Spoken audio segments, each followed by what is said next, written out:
Oh. Let me guess, there's propane tanks outside. No. I saw that cage. Shit, my gun's jammed.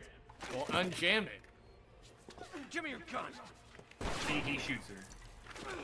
No, he's just a piece of shit. You idiots can fight it out if you want. I'm getting the hell out of here. Can I shoot him? Ow! Fucking. Dick. Oh, Jesus Christ. Where do I begin?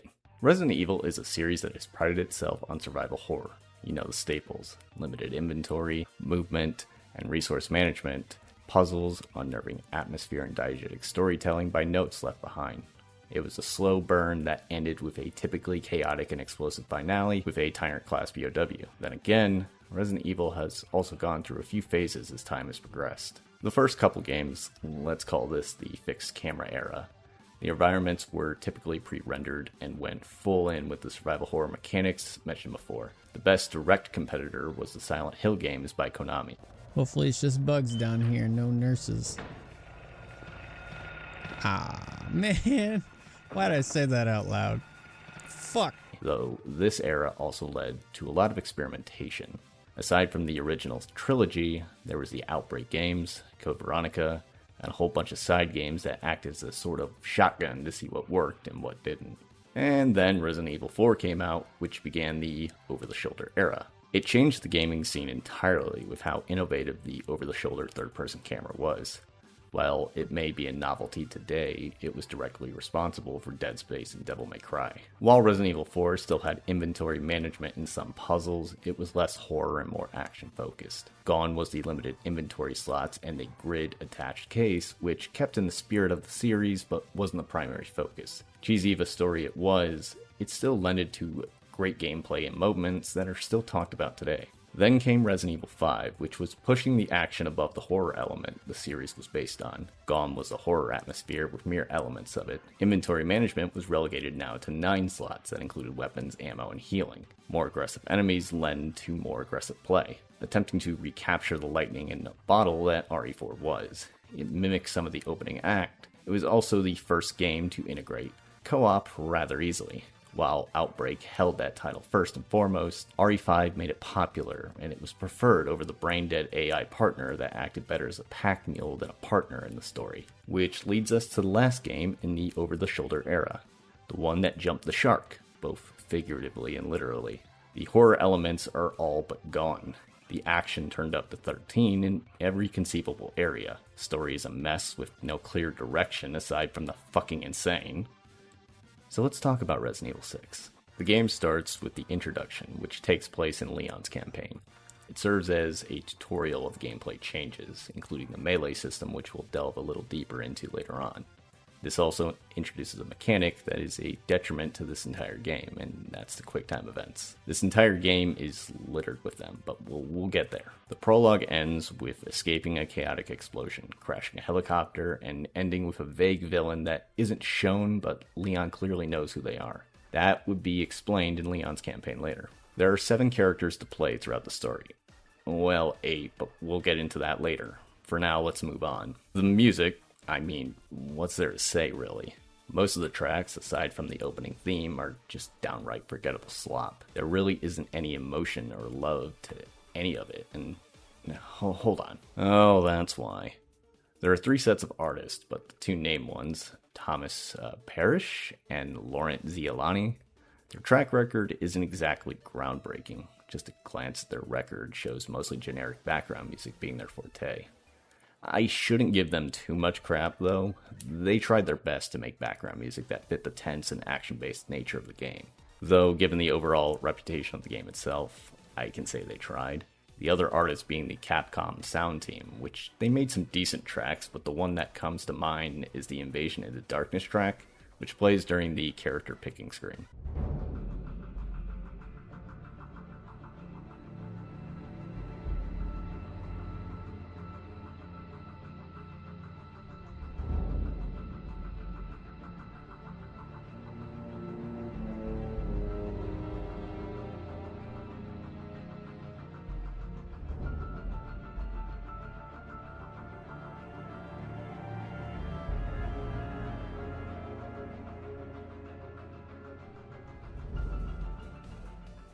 Unfortunately, most of these tracks can barely be heard during the constant gunfire, character dialogue, and the background noise, all of which are fairly serviceable during the moment-to-moment gameplay. Guns have decent punch to them, but the impact is hardly there when a lot of enemies in the later parts of the game feel like bullet sponges. To the credit of the design team, they actually made some neat environments to look at and explore in, but there's a big problem with it all.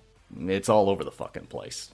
Allow me to clarify. Depending on which campaign you pick, you'll either start in an abandoned university that is slow and quiet, begin with descending from a chopper into a Chinese city, or running for your life in an Eastern European conflict zone. Despite the mess that Resident Evil 5 is, at least there was a central location to build off of. You can't add as much detail as you would like when you're traversing from location to location over the course of a 6-month timeline, which again, is also a mess. Monster design is also rather unique. Zombies are zombies, but there are a few variants which are a genuine pain in the ass. Then there's the Juavo, which are more your Plaga type monsters that can mutate depending on the damage they receive.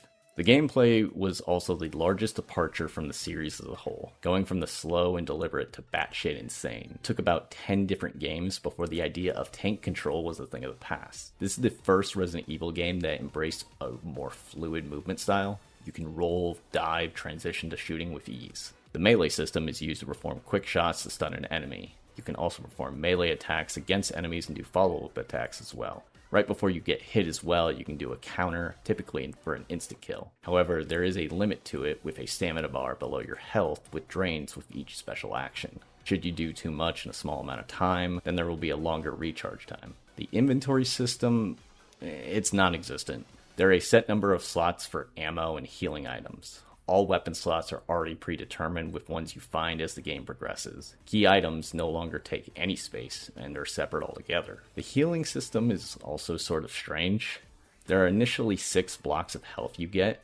As you receive damage, so long as it doesn't empty completely, the block can restore itself. Lose a block completely, and the only way to restore it is with your health tic tacs. No, I'm not joking. Said tic tacs are earned by regular green herbs or combining them.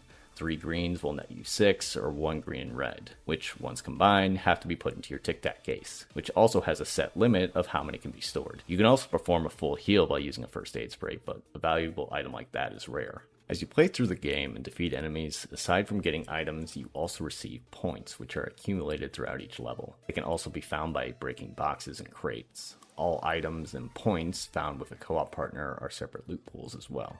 At the end of each chapter, you can spend the points on various perks, ranging from more firearm or melee damage, specific enemy damage, more stamina, to even having infinite ammo for a set weapon. These perks are broken into slots of 3 perks per set, meaning you can build perk sets for specific characters and missions. You can also earn points through mercenaries with the various characters of the game, which can net huge amounts. Though as you play the game, you'll notice the big mechanic of QTEs, or quick time events. While really popularized by Resident Evil 4, they absolutely infest this game, from regular actions to potential instant kill scenes, ranging from button mashing to timing to even wiggling the thumbsticks. This is also not including the PC controls, which has its own set of issues. In fact, a certain artist put it best. When you start to play Resident Evil 6, you'll hammer the buttons and wiggle the sticks. To punch or to shoot or to jump or to kick, you hammer the buttons and wiggle the sticks. I'm screaming at Leon because he's so thick. His spatial awareness is that of a brick. The camera keeps jerking, it's making me sick. So hammer the buttons and wiggle the sticks. The story, however? Fuck, where do I start?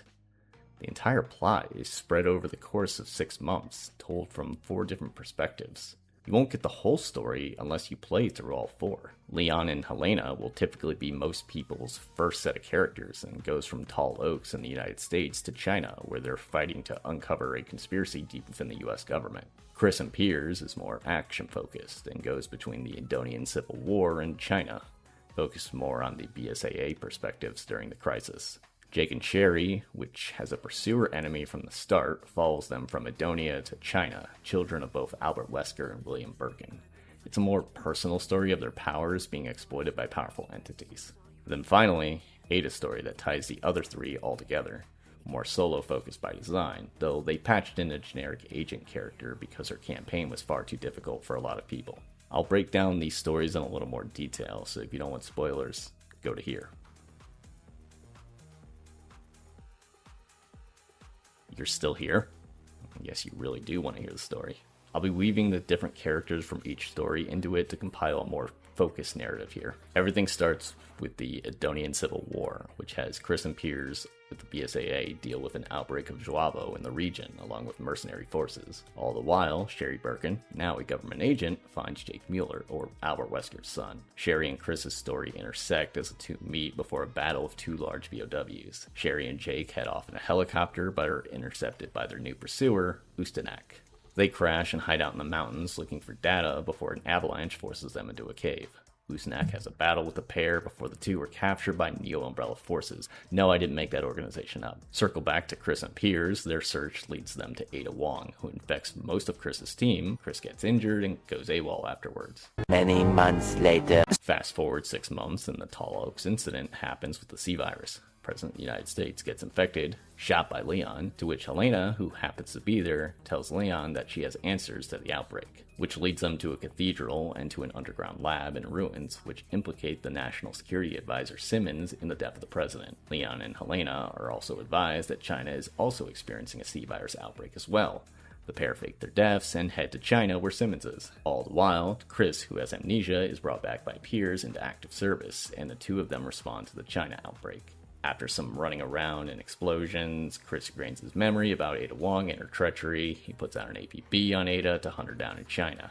Then Jake and Sherry, who disappeared, escape from the facility they've been held in China, and through the no-texture rooms, escaping on a motorcycle and crashing into an area where Chris and Piers are as they engage local forces in a helicopter. Before then, Jake and Sherry head over to link up with Simmons and are rescued by Ada. Next, Leon and Helena are forced into a plane crash by the C virus, somehow getting on their plane. Then, Leon, Helena, Jake, and Sherry all face Ustanak before then splitting up briefly to rendezvous with Simmons. Chris and Piers hunt down Ada Wong, but also so do Leon and Helena, leading to a rather forced engagement between Chris and Leon before Ada escapes and everyone goes their separate ways. Let's start with Chris. One epic highway chase and an aircraft carrier battle later, Chris hijacks a Harrier and proceeds to bomb a second carrier by Neo Umbrella, but not before they launch a missile towards the city, which leads us back to Leon and... I swear the dumbest part of this game so far. Leon and Helena, along with Sherry and Jake, encounter Simmons, who basically fesses up that he committed terrorism on a global scale. He gets infected and, well, the rest of Leon's campaign is a determined effort to kill Simmons. From a mutant human, to a dog, a goddamn tyrannosaur, to a fly. All the while, beating the ever-loving shit out of him at every conceivable turn, only to reveal this entire global terrorism plot. The assassination of a president, the murder of millions, the attempted genocide of humanity was for Ada Wong's love and affection. No, I'm not making that up. This motherfucker was the biggest Ada simp and took it to the literal level of, if I can't have her, no one can. And this bitch cloned her. And she still didn't want him. Moving on, Chris and Piers find Jake and Sherry in an underwater facility.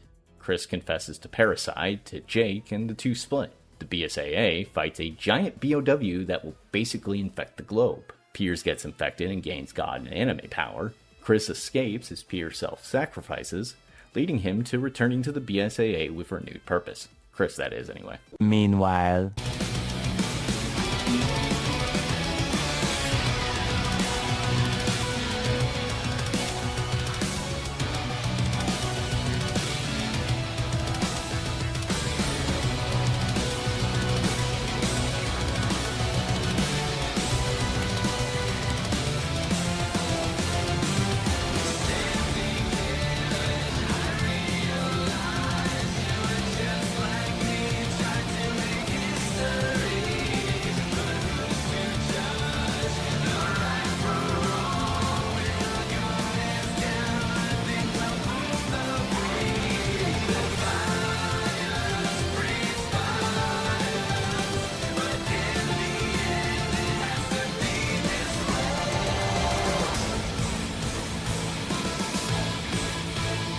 Yeah, Jake's having a hell of a time. And that's pretty much everyone except... Yeah, Ada was originally designed to be a solo campaign. Capcom realized it was pretty hard, so the co-op partner was a figment of her imagination. She basically goes behind the scenes along the 3 campaigns and cleans up the mess Simmons simping and Neo Umbrella leave behind. All in all, this game is a fucking mess, and thankfully, anything of consequence that happens in this game isn't really talked about. Like ever, with this game, it also marks a strange part in Resident Evil history where many of us thought it was over. That it fucked up so bad that you possibly can't fix the series from here. Oh, how wrong we were. Until next time, lads. Thanks for watching.